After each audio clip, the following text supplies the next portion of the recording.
But it's great to be here, and it's a good re-entry back into the real world. And thank you for this gracious invitation as well. I'd love to begin by rationalizing a seemingly irrational name, which is, why is the organization that we're a part of called the Unreasonable Group? The individual behind me, this is the Irish playwright George Bernard Shaw. He said many wonderful things, but the one that we really latched onto is a quote of his where he said that the reasonable person adapts themselves to the world. The unreasonable one persists in adapting the world to themselves. Therefore, all progress depends on unreasonable people. We believe that if George Bernard Shaw is right, if all progress depends on unreasonable individuals, then we can't afford not to bet on the world's most unreasonable people, which we are very privileged to say, and we believe are the individuals who are in our fellowship, the entrepreneurs that we get to support. Coming from the US, I want to paint a little bit of context actually about the time that we find ourselves in, because oftentimes when we discuss the different technological innovations that we get the privilege of supporting, people think it's science fiction or that it will take too long to become real, but history is a beautiful teacher for us. So this photo back here, if you've never seen this before, this is Easter morning 1900. This is in Manhattan, this is Fifth Avenue. And these are all horse-drawn buggies. The question is, in this image, can you see the automobile? It's gonna be hard to see, most likely from where you're going, so I'll just show you. It's right here. There's the single automobile. We're gonna fast forward 13 years later to 1913. This photo is also Easter morning, also Fifth Avenue. The question is, can you see the horse-drawn buggy? It's conveniently actually in the same place. This is not doctored by AI, I promise, these are real photos. What's really interesting is if you go back into the headlines and you read the newspapers in 1900, the automobile was a monstrosity. It was an expensive, very complicated technology that would never replace the horse-drawn buggy. Nobody thought it would be possible, and this is what happened in 13 years. You had 81% market adoption of this new disruptive technology that everybody thought would never become reality. Now, this is despite a lot of challenges. They had to build an entire auto and oil industry from scratch. They had to build a new road infrastructure from scratch. They had to train an entire generation of workers with very complicated machines and the maintenance of them. They had to create a new industrial process called the assembly line, and they're gearing up to fight World War I. What happened here is what's known, and you all are probably very familiar with this, the S-curve of technology adoption. So what this shows is on the x-axis you have duration of time, y-axis in this case would be market penetration, we can think of it, but you have an incumbent technology there, so that's the horse-drawn chariot, and then you have a replacement technology that comes in. It comes in really slowly. All the naysayers, all the news articles, all the pundits, oftentimes the investors as well say this will never work. And then all of a sudden it starts to pick up pace. And then it just tips over and replaces the technology. We find ourselves in a really interesting time because that was 1900. So what does this look like today? This graph is from BlackRock, as you all know, the largest financial asset management firm in the world. This shows disruptive new technologies that are coming into market, and from 1900 just to 2010. This does not include things like ChatGPT. And what you see is what used to take 10 years, 20 years, 30 years, 40 years is happening in a year. There is no such thing as an S-curve of technology adoption. It is now a straight line. And we can feel this, I feel like, in our bodies physically, the rate of change that's happening with technology. So we believe at Unreasonable that any future is possible. Any future is possible. All we have to do are find the entrepreneurs who have the tenacity and courage to wield the leading edge technologies that can take us into a brighter tomorrow. So there's a really significant upside with this rate of change in technology, and these are just a couple of our companies that we support. As part of Unreasonable, this is a business, this is out of the US, this is called Aero Farms. They have the largest hydroponic indoor farm in the world, but mostly run on AI, machine learning, and robotics now. They're seeing 360 times the efficiency. So what would take 360 acres, they can produce the same yield in 1 acre without any soil, without any pesticides or anything of the sort. This technology, you all are probably really familiar with this, but hydroponics has spread all around the world. This is a company in London called Growing Underground. It's a really cool business. They're literally growing under the ground. So they're taking World War II bunkers that are set out beneath the streets of London and the city, and they've converted these vacant bunkers into farms. So this is 0 kilometer transportation farming. This is a company called Andiamo. We started working with them in 2016. They can 3D print orthotics at 1/100th the cost, 1/10 the cost, 1/100th the rate, and they can make them look incredibly beautiful. This is a great company. This is autonomous aerostat blimp. Sounds like an odd thing. What this could do is it could fly up higher in the stratosphere where the wind currents are much more powerful and create renewable wind energy with a lot of efficiency. They're also using this for cell towers now. That can go far, far, far above what a normal tower would do with lower infrastructure costs. This is a company we're privileged to support called General Fusion. Fusion is one of those technologies that everyone tends to think may be impossible. It might be, but this company is getting closer and closer to it. Fission, nuclear energy, incredibly powerful, but of course it has some downsides that we're all familiar with. And fission is the separation of an atom to create, in essence, an explosion of energy. Fusion is when we fuse them together. So what they're trying to do within their machines here is recreate the center of the sun. In order to recreate the center of the sun, you have to be able to get plasma to a steady state of 55 million degrees Kelvin. I don't know what that actually means, but it's extremely hot. When we started working with them, they were getting to 8 million degrees Kelvin. They're now in the high 30s in a steady state environment. Hasn't happened yet. If this happens, it's unlimited clean energy for the planet. Incredible business. This is when we found them, the world's most efficient hydro-powered vehicle. It's a company called Riversimple out of Wales. It's a husband and wife founded business. This car here on 1 liter of water, it can go 300 kilometers. The only thing that comes out of the exhaust pipe is purified water. The founders, the husband and wife couple, they're kind of like mad scientist entrepreneurs, and so they'll actually drink it in tea, the water that comes out of the exhaust pipe, just to make the point. They're actually expanding into Asia, which is really exciting. This company Source, this is also based out of the U.S. It was inspired with what's happening in a lot of desert environments. It's atmospheric water generation technology. What that means is it uses solar. You don't plug it into anything, and it's able to pull clean drinking water out of the air. It needs 3% humidity. Singapore has a lot more than 3% humidity. There's almost no desert in the world that doesn't have 3% humidity, and they can produce enough clean drinking water for a family. So they're rolling these out globally.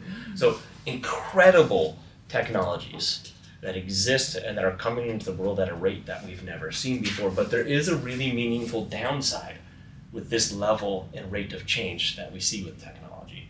One of them, a statistic we were talking about this week on the island, you all probably saw this. In 2013, Oxford did a really extensive research analysis, and they predicted that by 2035, about half the jobs that exist will no longer exist. They're redoing these numbers now because it's likely going to be much more significant than that, because not just agentic AI, but also what's happening with robotics and the merger of those two things. Talking about rate of change and technology adoption, what this shows is how long it took to go from 1 to 100 million users for new digital platforms. The straight line here, less than 100 days, ChatGPT did this. They did that 2 years ago. I found this tweet earlier this year, which is wild, which is Sam Altman referred back to this. That was obviously the fastest move in terms of virality for anything that we've ever seen. And that was not anywhere close to the pace that we're now seeing. He posted this April 1st. This was not an April Fool's joke, though. This is a real statistic. He said, ChatGPT launched 26 months ago, was one of the craziest viral moments I'd ever seen. They added 1 million users in the first 5 days. They just added 1 million users in the last hour. We've never seen anything like this. Yes, it's exciting, but it's also really scary. The geopolitical ramifications, the social ramifications for this level of shift in how our economy works is very, very meaningful, and it starts to lead to statistics like this. In the US, the 3 wealthiest people have more wealth than the bottom 50% of the population. The level of stratification we're seeing is very real. So that's the social side.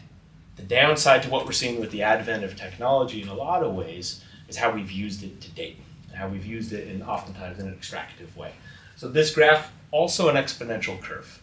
And what it shows here is x-axis is year, y-axis annual emissions of CO2 in the billions of tonnage. This just goes up to 2,000. Actually, if I extended this to 2025, it would look like a straight line, significantly higher than this chart. Einstein has a really beautiful quote where he talked about the definition of insanity. Probably some of you know it. So the definition of insanity is doing the same thing over and over again, expecting different results. If we want to change the path that we're on, we have to do something radically differently. That's in part why our name is Unreasonable. It's why we believe in entrepreneurs so much. Some of them are in the room. Entrepreneurs have a curiously warped perspective. Where most of the world sees market failures, huge issues and challenges like these, they look at the same thing and they see opportunities and they see solutions, but they don't just come up with the ideas and talk about them, they dedicate their lives towards willing those solutions into existence. And we see it as a really privileged form of work to be able to support them on that journey. So I'm going to very quickly tell a few stories of some of these entrepreneurs just to try to make it a little more real. And then I'll zoom out and talk about what we do and a little bit about where we're heading. So this individual, her name is Jennifer Holgram, one of our fellows. She actually lives in Colorado, which is where I'm from. She was a retired biochemical engineer and executive. She moved into the mountains, she was done, and she got a phone call from a scientist in New Zealand. And that scientist exposed her to a technology that she felt like she couldn't turn her back on, so she re-entered the workforce. What she does is she looks at this, which would be methane and carbon monoxide and carbon dioxide emitted into the atmosphere. We see pollution. She sees an incredible resource. She's really an alchemist, is how I think of it. This was their first plant. When we started working with them in 2016, this was their prototype. This was in Guangzhou in China. And here you can see this is a oil refinery unit, and normally that smokestack would emit off gas into the atmosphere. Instead, it's being liquefied and pumped down into this tank. It's a bioreactor.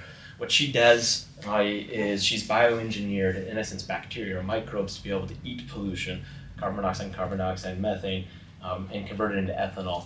Ethanol can then be converted into two things. One, polyethylene, which means plastic, so like a lot of our clothing in that sense, anything made out of plastic, and it can also be converted into jet fuel. This is now that same plant. They're doing this at an incredible level of scale.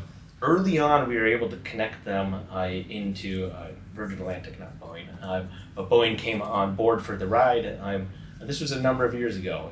Along with Richard Branson, Virgin Atlantic, they flew the first ever commercial airliner flown on recycled carbon. So jet fuel made out of pollution. They spun out a new company that's just specifically focused on the aviation sector, doing this very thing. This was the first dress ever made out of pollution. This is Zara. This dress is in the market right now, which is very cool. So you can have a carbon negative pollution-made dress. Going into the African continent, because we're extremely global in our approach. One of our entrepreneurs is named Xavier. He was in Ethiopia and he saw this scene, which was, in this case, a number of girls sitting around a kerosene lantern studying at night because they didn't have access to electricity. What's scary about this is if that spills over, obviously this is a huge hazard, but the equivalent, if a household has a kerosene lantern, which is over 700 million households on the 700 million people, on the African continent who use kerosene for electricity or for light, but that's the equivalent of smoking 2 packs of cigarettes every day for every single person who's in that house. It is incredibly toxic. It's also incredibly expensive. So this entrepreneur saw a market failure, wanted to do something about it. This is Tanzania. That's Kenya, that's Kilimanjaro. These yellow dots are households in their pilot in 2013. This is a long time ago. These are households that they switched from kerosene to solar electrification. To date, they're bringing solar electrification to just over 1 million households. But across our portfolio, we support a company called D-Light, another one called Greenlight Planet. There's a number of other distributed solar companies. In aggregate, they've brought solar to over 160 million people just through a handful of entrepreneurs. Part of the reason this happened, I'm showing this graph, is this shows mobile penetration at that time.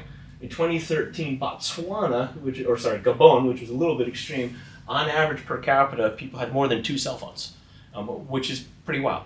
What it shows is when a new technology enters a market as a new platform, entrepreneurs can wield that to solve problems that were formerly completely unimaginable.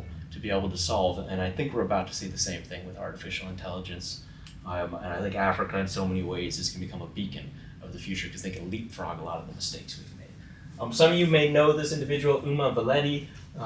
Uma was born and raised in India. I became an MD, a doctor, and in India. Is anybody here an MD? Doctor? No. We had 2 in our program, which was amazing. We had 2 Indian MDs. But in India, you have a national exam, and everybody who applies for that or partakes in that exam that year to get into medical school to get ranked the entire subcontinent of India. Uma was the #1 in the entire country of India, so he is very smart. He ended up at the Mayo Clinic when he was 16, and he wanted to become an open heart cardiological surgeon. That was going to be his path. He's been a vegan since he's 7 years old, because when he was 7 for his birthday, they were eating goat, and in the back of his house they were slaughtering the goat, and that really had a big impact on him. When he was at the Mayo Clinic, he started to read more about this problem and realized that we raise and slaughter over 80 billion animals a year for human consumption. It's a big challenge. It's a big problem, and we all know the environmental issues with that. So Uma was doing a stem cell transplant on a cardiac arrest patient, and he was trying to regrow some of the tissues that had been damaged. And he thought to himself, if I can regrow heart tissue, why can't I grow meat instead of having to kill the animal? This doesn't sound that crazy now. This was really crazy when he started doing this. He started doing this at about 2013. In 2016, we started working with him. This was the first photo of a cell-based chicken that was produced. He's since gone on. He's partnered with Tyson and Cargill, and there's been a lot of energy in this sector and in this space. Some companies will certainly succeed. Many will fail. They've rebranded their company to Upside Foods, but we think they're the most likely contender. And they've taken the price of cell-based meat down by 10,000-fold since he started the business. So if you look at the trend line, you can still look at cell-based meat and say, oh, it's really expensive. Still, right? Now, it's not actually really expensive. It's relatively expensive. If you look at the trend line, it's going to become much cheaper in the not-so-distant future. Last example, I promise. This is Dr. Lisa Dyson. She's incredible. She's a NASA scientist, 2 PhDs at MIT, super smart. NASA let her commercialize the technology. And the technology was invented a long time ago. And the thinking was if you put astronauts on a spaceship and you go to Mars, it's going to take a year to get there. During that voyage, they're going to be breathing out carbon dioxide. They're going to need oxygen coming through. They're also going to need access to protein. So how are they going to do that? And similar to what Jennifer did, it's a biotechnology. They, in essence, bioengineered microbes to be able to eat CO2 and turn it into protein, oils that can become protein. So her company is called Air Protein. This is the first chicken made out of air, made out of carbon dioxide as the primary input. An incredible business, just coming out to market. In some major ways, it's more than 10,000 times. These are really big numbers. Oftentimes we talk about a 10% improvement. Maybe we talk about like a 5x improvement. We really talk about a 10,000x improvement, but that's the improvement of efficiency, which is how much land you would need to be able to produce the equivalent amount of protein off of soybeans. So to be able to feed the world with soy, you would need the whole state of Texas, and it would need to be really efficient. If you use her technology, Air Protein, you just need 42 square miles. And it's carbon negative, of course, by design. So that was a couple examples. Our broader portfolio right now is 404 ventures. They've generated over $15 billion in revenue, nearly $16 billion in financing. They're supporting over 1 million jobs around the world. They've impacted just shy of 1.5 billion people in a measurably meaningful way. 40% of the ventures are led by really brilliant women, which is something we're very proud of. And they're headquartered in 47 countries. They have operations in every country and territory really in the world. In terms of that graph around CO2 emissions into the atmosphere, that's something that we measure for the founders who can report on it. We've seen 137 million metric tons reduction in terms of greenhouse gas being mitigated. That's really hard to understand, so I put it into ChatGPT just a few days ago. Wanted to use AI. And what came through, that's the equivalent of planting 2.3 billion trees and letting them grow for 10 years. That's the size of all of Malaysia if you planted a new forest. This is the equivalent, and it's actually business class, which is wild. 32 million round-trip flights from here to Sydney, business class. That's the equivalent emission reduction or annual emissions of Tokyo, Seoul, and Bangkok all combined. We also track waste being diverted through the solutions that we work with, because a lot of them, it really is like alchemy. Take what other people see as a waste and convert it into something that's really valuable. So we've seen 3.8 billion kilograms of waste diverted. Of course, ChatGPT gave me a funny representation of what this is. If you stack the standard household garbage bags of every person in the world, or this would circle the Earth, 8 times by the equator. It's a lot of trash. I think a more interesting statistic is just did the math on this. The Great Pacific Garbage Patch. We're all familiar with the size of that challenge. This is the equivalent of just over 30 times the amount of trash that's in the Great Pacific Garbage Patch. So it's significant what this group is doing. It's only 404 companies. A quote we really love at Unreasonable is this one. This is the anthropologist Margaret Mead, who said that we should never doubt that a small group of committed citizens can change the world, and indeed it's the only thing that ever has. I think we're both actually in a very similar belief, which is a small portfolio of entrepreneurs and individuals who have really dedicated their life and their intelligence towards bringing about a better future can. And they really can if we can organize and support around them. I love this cartoon because you may be wondering, what do we do after all those stories? So here you have 2 mathematicians, you have a complicated problem, you have an elegant solution, then a miracle occurs and he whispers to his friend, I think you should be more explicit here in step 2. So Hookte asked me to describe a little bit of what we actually do at Unreasonable, aside from identify these incredible entrepreneurs. Everything we do is based on this belief, which is we is greater than I. We don't think there's any single solution, individual or team that could take us into the future that we believe is possible, that it's going to take a collective, it's going to take a community. This is something we actually never share, but it's our purpose framework, if you want to call it that. And just so you get an idea of our model. So at the heart of everything we do is what we refer to as the fellowship. This fellowship is a lifetime fellowship. When we bring an entrepreneur into it, we support them as a person for life. We support their company, obviously, for the life cycle of the business. And there are 2 really important value, I don't know what to call it, constituents on either side of this fellowship. So one are investors. So for the investors, what we do is we give investors access, over 2,000 investors access to the opportunities as they arise through our fellowship. We don't charge anything for that. We just want to see capital flow in the direction of these solutions. And in return, the investors, of course, help finance the companies in the fellowship. So our recent data report, there's about $1.6 billion of attributable financing, not been capital that we've managed, that's gone in to CEOs in the fellowship, just through the broader community. Partners, these are mostly multinationals. They can also be family offices, they could be foundations, they could be governments. What we're trying to do, typically if they're multinational, is transition their core business towards sustainability profitably. The way we do that is we connect them to the technologies that they didn't think were possible and create trust so that they can start to integrate those technologies.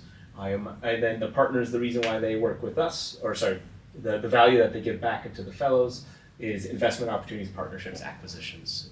They can also become really large customers for them. The bedrock of everything we do is community. We really trade in the currency of trust within our community at Unreasonable. So at the heart of it are the entrepreneurs.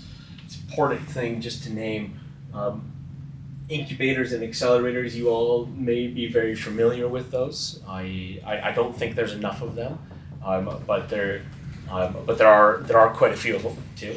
And if you look on the x-axis here, this is number of qualified entrepreneurs. So if we think of an incubator, which is really early stage, idea stage typically, almost anyone who has a good idea can get into an incubator. And typically, if we think about funding at an incubator, the hope would be that you raise some capital to be able to launch a prototype.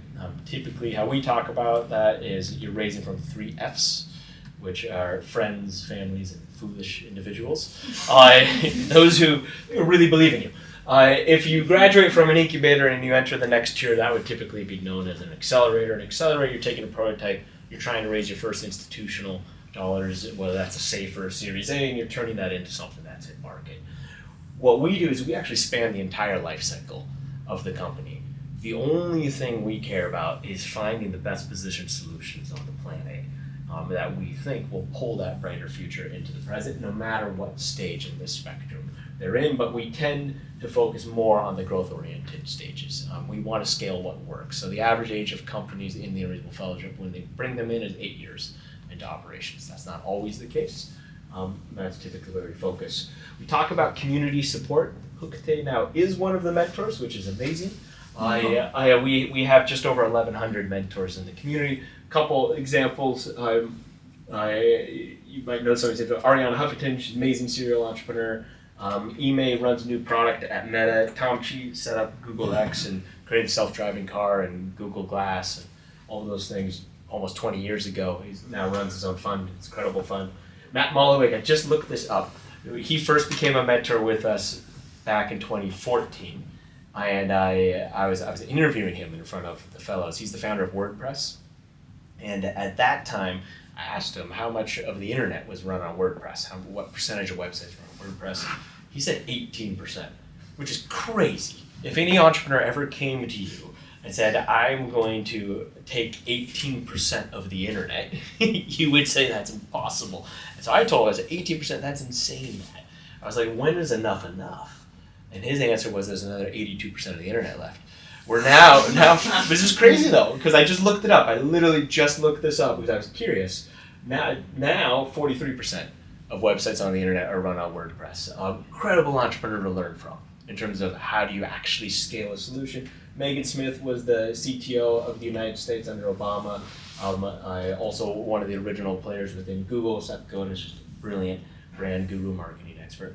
Our mentor community, we don't compensate any of the mentors. They show up, they volunteer their time like Hookte generously did, because they believe that if they're going to put their time into supporting any solutions, why not support the solutions that have been handpicked to take us into a better world. We also have partners. You saw that on that diagram. This is actually our primary business model. So these are all brands that we've launched initiatives with over the years. The reason why all of these brands work with us is not because of this. So we believe that in the 20th century, business was defined by having a competitive advantage. We believe that in the 21st century, the most successful companies will have a collaborative advantage.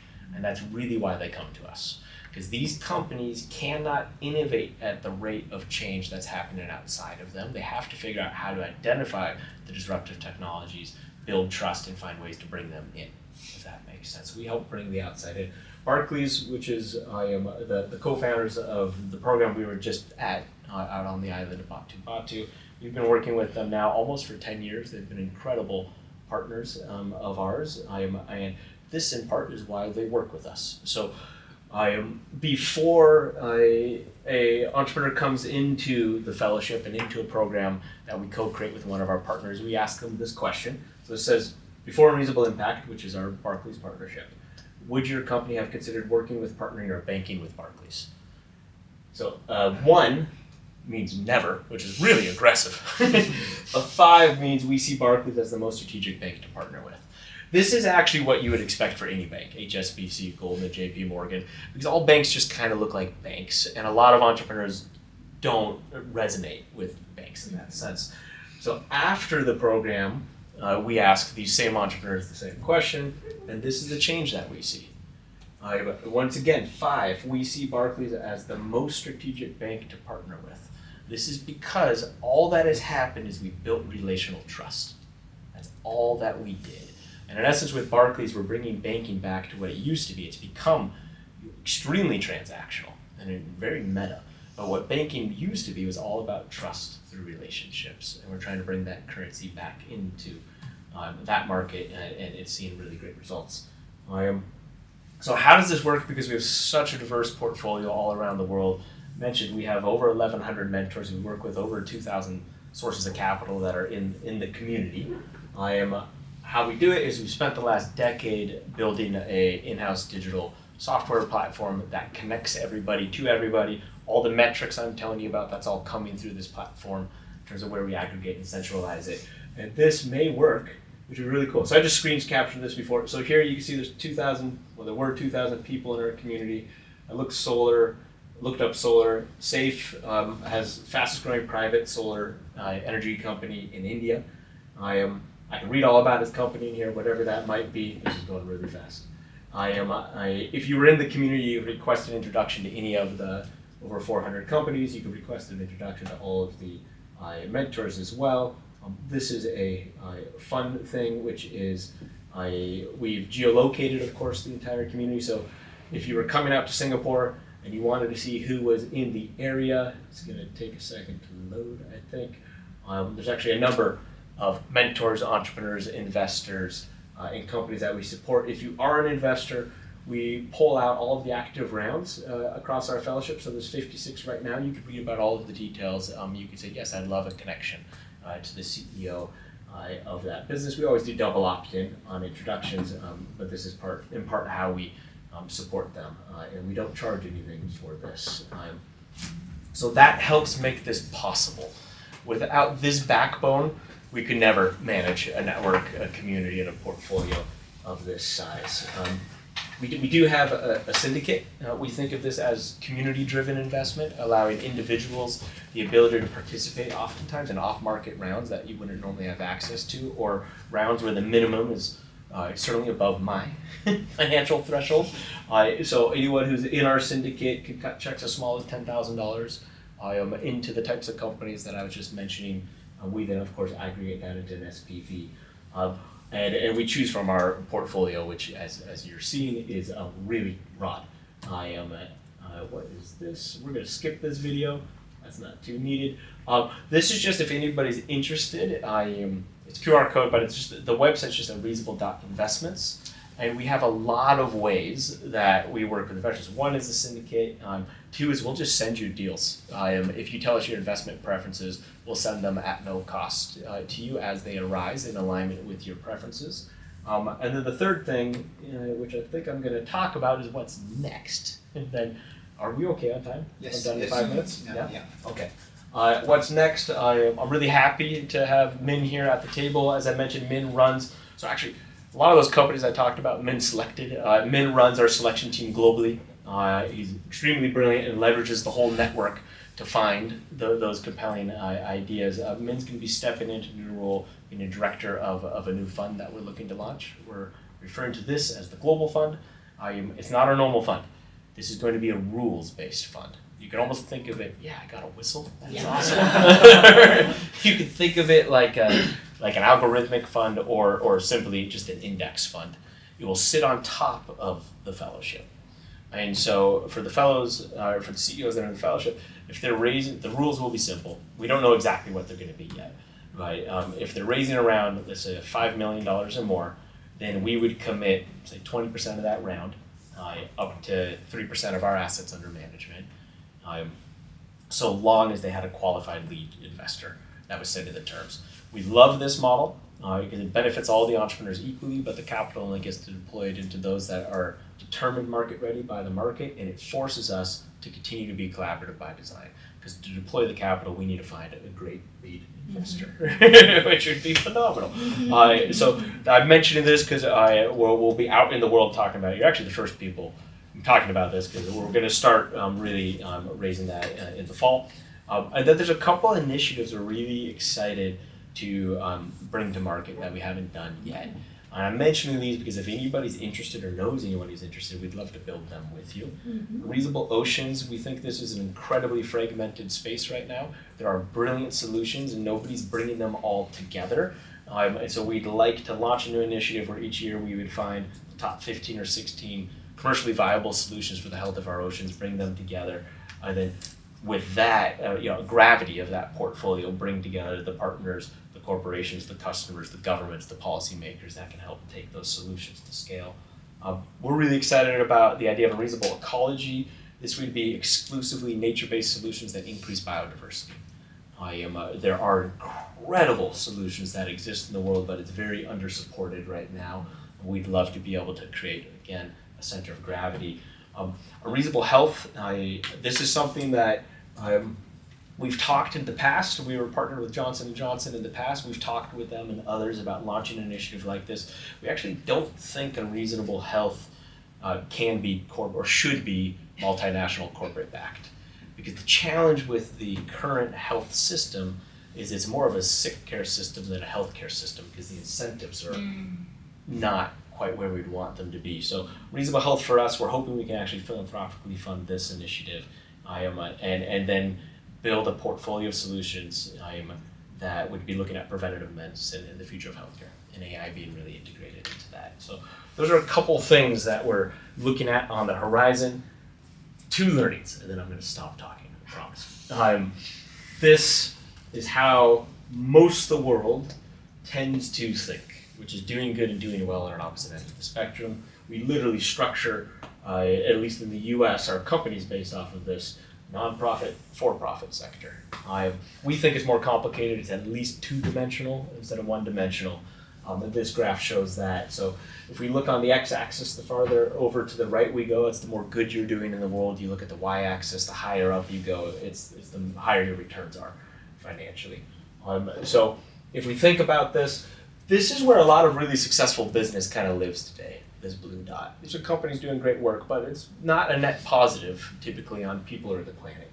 If we go down here, maybe this is a Red Cross volunteer doing a lot of good in the world, but not making money at all, the volunteering. Maybe here, this is a elementary school teacher in an inner city slum environment, let's say. If we jump up here, this dot, doing a lot of good, not making that good of a return. This is where I think most of the world thinks impact investing lives. And what we believe, and I know Hookite believes as well, is that this is actually reality that we're stepping into. And that our portfolio is representative of that blue dot, which is it's a simple belief. Yes, you can maximize profits without having a positive impact on the world. It's a large part why we're in the situation we're in. Yes, you can have incredible impact with having no profits, kind of the noble work of the nonprofit world. Our belief is if you want to maximize either of those, the key is to focus at the intersection of maximizing both at the same time. So to invest into companies that baked into the DNA of their profit model, they're solving a seemingly intractable problem. Because it's in their profit model, they can scale it. The last big learning for us just comes back to our foundational value, which is we is greater than I, which is we can't achieve any of this alone. Hopefully you saw in that model, we have a small team, there's just 25 of us with Unreasonable running all of this globally. The only reason we can do any of this is because of our community, because of our partners, because of the investors we work with, the mentors we work with, and of course, the incredible entrepreneurs that we get to support. That's it. Sorry, that was a lot. Thank you all.